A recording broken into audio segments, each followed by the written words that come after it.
marge de la célébration de l'an 64 de l'accession de la Guinée à l'indépendance, la structure Axe GN 64 a décidé de se démarquer et de fêter autrement cette journée commémorative. Une manière pour eux de rendre hommage à tous les martyrs de la Guinée de 1958 à nos jours. Ainsi, dans cette perspective, ce mouvement de jeunes a pu organiser une série d'activités allant dans le cadre de la protection de l'environnement, mais aussi des prières et des sacrifices. On a commencé une série d'activités le 28 septembre par une activité de reboisement dans la forêt de Kakimbo, où nous avons planté plus de 500 arbres pour encore pallier au phénomène de réchauffement climatique. Après ça, le 30 septembre, on a organisé une activité de sacrifice et de lecture de Saint-Coran pour nos martyrs de 58 à nos jours pour qu'ils puissent se reposer en paix. Le jour de la fête de l'indépendance, la mobilisation a été de taille pour la tenue d'un carnaval qui a été malheureusement étouffé et d'un concert géant au rond-point du Bambetou. Nous avons décidé de mettre la jeunesse guinéenne dans la fête, dans l'effervescence, c'est la raison pour laquelle vous voyez la mobilisation autour de nous. Pour d'abord un concert, un carnaval qu'on avait fait ce matin. Malheureusement, on a été interrompu par des personnes mal intentionnées dont nous ne savons pas encore les sources.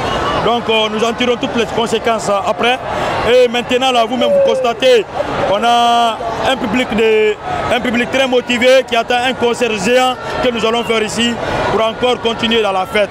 Par conséquent, venu assister au concert, cet activiste de la société civile croit que cette initiative contribue à montrer une autre image de la jeunesse de l'Axe. Aujourd'hui, c'est la fête de l'indépendance. On est en train de célébrer les 64 ans de l'indépendance de la Guinée. Mais aussi, il y a un fait marquant. Le fait marquant, c'est quoi? Dans ces 10 dernières années-là, on passe tout notre temps à dire que Bambetou ne connaît rien, l'Axe ne connaît rien, si ce n'est que la guerre, si ce n'est que les pierres, si ce n'est que les insultes, si ce n'est que caillassé et consorts. Mais aujourd'hui, on est en train de montrer aux gens que l'Axe aussi, c'est la joie, c'est l'honnêteté, c'est danser, c'est crier au nom de la République. Je pense qu'aujourd'hui, toute la Guinée devait accompagner l'Axe pour célébrer la fête de l'indépendance. Cependant, cet événement est vu par certains comme une manœuvre pour saper l'organisation officielle de la fête de l'indépendance. Mouloukou Souleymane fustige plutôt l'irresponsabilité de l'État. Ça fait un bon moment que les autorités de notre pays ne prennent pas leurs responsabilités. Et quand les gens ne prennent pas leurs responsabilités, la jeunesse prend sa responsabilité. Si l'État, par exemple, s'était mis à sa place, organisé, invité tout le monde au stade, est-ce que d'autres allaient faire une autre organisation? Personne n'allait faire ça. Ce n'est pas une fête organisée pour saper l'organisation de l'État.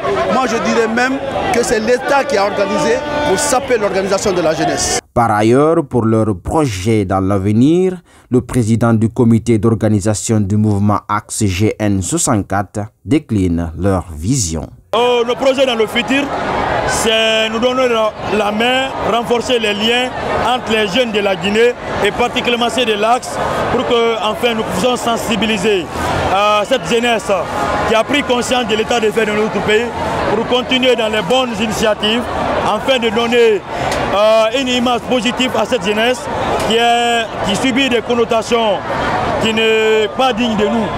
A rappeler que le concert n'avait pas tenu toutes ses promesses à cause des mouvements de foule envahissant le podium dû à la forte affluence des jeunes venus de tous les coins de l'Axe. On va crier fort pour